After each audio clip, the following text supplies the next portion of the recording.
Joan Banks in The Unexpected.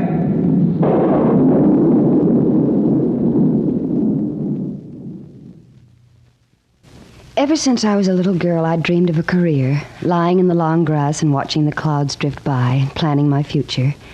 And my dreams would have come true, if only I hadn't met the unexpected. The Unexpected. A secret future, a hidden destiny waiting for you. Where? When? Who knows? Tomorrow, today, an hour from now, perhaps in just a moment, you too will meet The Unexpected.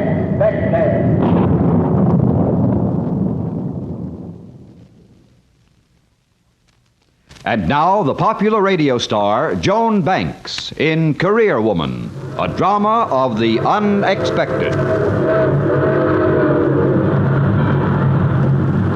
Night after night, I used to lie awake in my little room and listen to the Midnight Express, pushing aside the darkness of Trent's Corner on its way to the bright lights of New York. And then, just at 10 minutes past 12, it would call to me saying, "Come, come, come with me." And my heart would beat in rhythmic answer, "Someday, someday, someday." But the 200 miles between Trent's Corner and New York were like 10,000.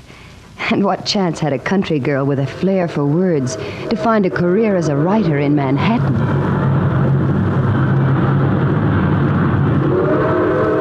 I don't know how many months I spent listening to the wail of the train and dreaming of a bright career, until one night my heart stopped saying someday and said, "I will."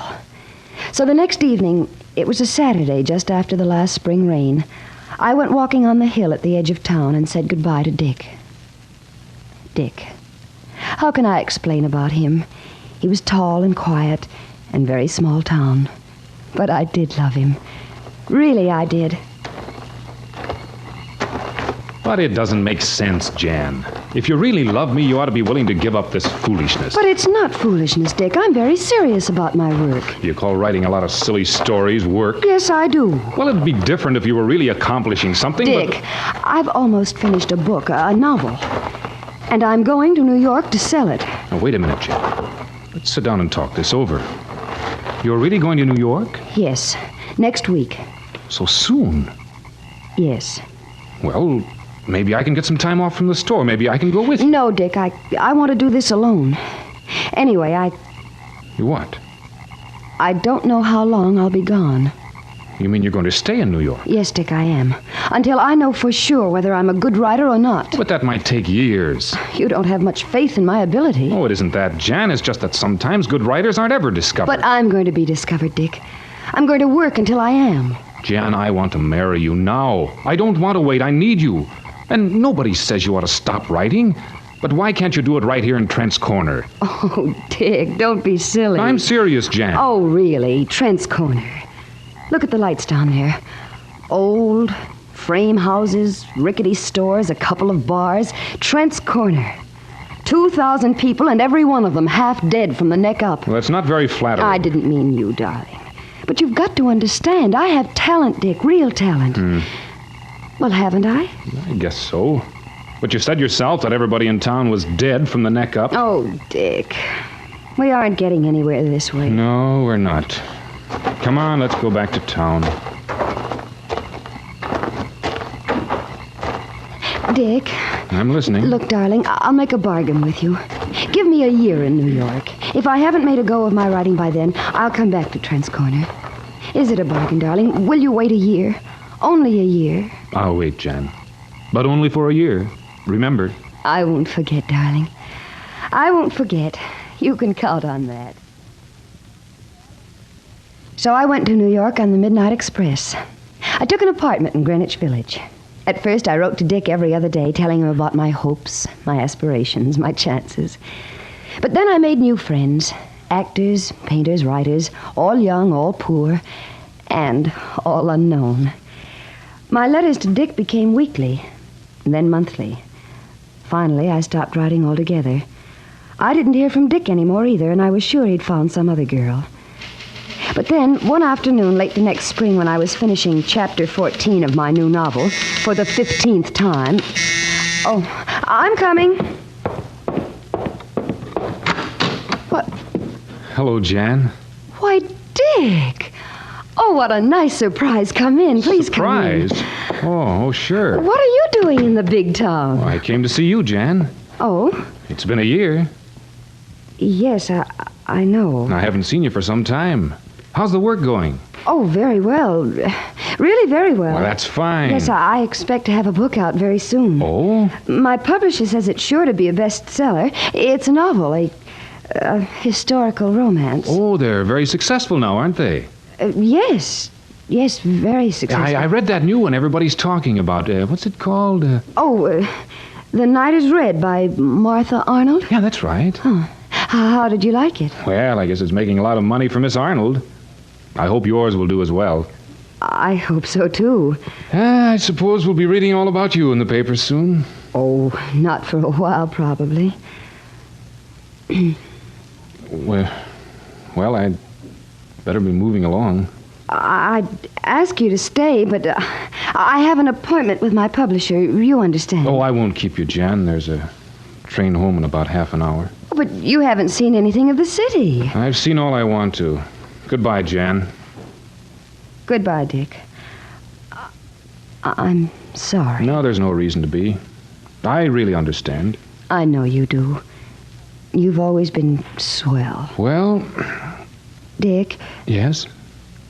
wouldn't you like to kiss me goodbye, just for old time's sake?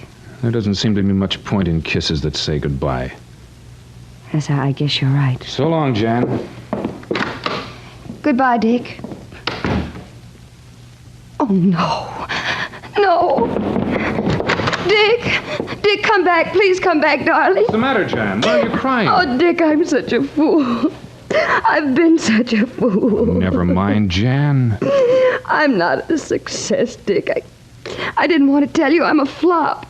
I haven't any book coming out or any appointments or any future or anything. You've got me, if you still want me. Oh, I want you so much. But it'll mean Trent's Corner. You don't know how I've missed it, darling. I've been so lonesome. Lonesome for the dusty streets and the vacant lots, all the people I've known since I was a kid. But most of all, I've been lonesome for you. I didn't realize it until I saw you again and knew I was losing you forever. Oh, Dick, will you forgive me? Forgive you? Look, Jan, we had a bargain, that was all. There's nothing to forgive. I love you, and I don't care whether you're a success or not. I don't care either. Not now, not anymore. It's funny, I thought being a writer was the most important thing in the world. The only thing that matters is us. If you want to marry me and stay on here, maybe I can find something to do in New York. No, Dick, no. I want to go home. Are you sure, Jan? Terribly, terribly sure. I want to go home to Trent's Corner. When can we be married? Well, I'd sort of planned that we'd be married next week. I arranged for the church. Why, Dick, you knew I was coming back. Well, I was pretty sure. You see, I've been watching the newspapers and reading up on books and publishing and didn't read anything about you, so... So you knew I'd failed? No, Jan. I knew you. And I knew that we were right for each other. I figured you'd see that, too, in time. I do see it, Dick. Oh, darling. From now on, I'll be anything you want me to be. I'll want you to be Mrs. Clark. I'll always want that. And I will, too. Always I will. You think the story is over, don't you? But wait. Wait for... The unexpected. And now, Joan Banks in the surprising conclusion to Career Woman, a drama of the unexpected. It was 3 weeks later when I heard the postman honking outside our cottage. 3 weeks filled with more happiness than I had ever imagined possible. 3 weeks alone with Dick in a little house at Trent's Corner. My heart no longer answered the call of the train whistle, and my feet were almost dancing as I went to meet the postman. Good afternoon, Si. Howdy, Mr. Clark. Got a registered letter for your husband. Sign right here. All right. There you are. Some people in Fence Corner are sure getting mighty important. Registered letters from New York every month. Well, I'll be seeing you, Mrs. Clark.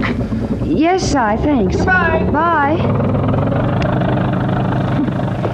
Registered letter every month. I wonder. Who was it, dear? What did they want? Just Si with a letter, darling. It's for you. Oh, probably some more congratulations. I think I must be about the most congratulated guy in the history of Trent's Corner. And considering the bride I got, I guess I deserve to be. Go ahead and open it. All right. Dick, it isn't a letter of congratulation. It's from New York, a check. A big check. Oh, you'd better give that to me, Jan. It's personal. I'll look at it later. I've already seen it, Dick. Oh, then you know. Yes. But... Well, it started out as sort of a gag. I wanted to show you that you didn't have to go to New York to be a writer. Then when I got it done, it seemed pretty good. But, well, I didn't want anybody to laugh at me, so I just picked a name Dick, and... you wrote a bestseller. You're Martha Arnold. Yes. I wrote The Night is Red. Can you ever forgive me, Jan? Career Woman, a drama of the unexpected, starred Joan Banks and featured Bob Anderson with Jack Nessel and Parker Cornell. It was produced by Alvin C. Gershenson, written by Robert Lippett and Frank Burt, and directed by Frank K. Danzig. And now this is Hal Sawyer, inviting you to listen again soon, when another of your favorite motion picture and radio stars meets... The unexpected. The Unexpected is a Hamilton Whitney production, transcribed in Hollywood.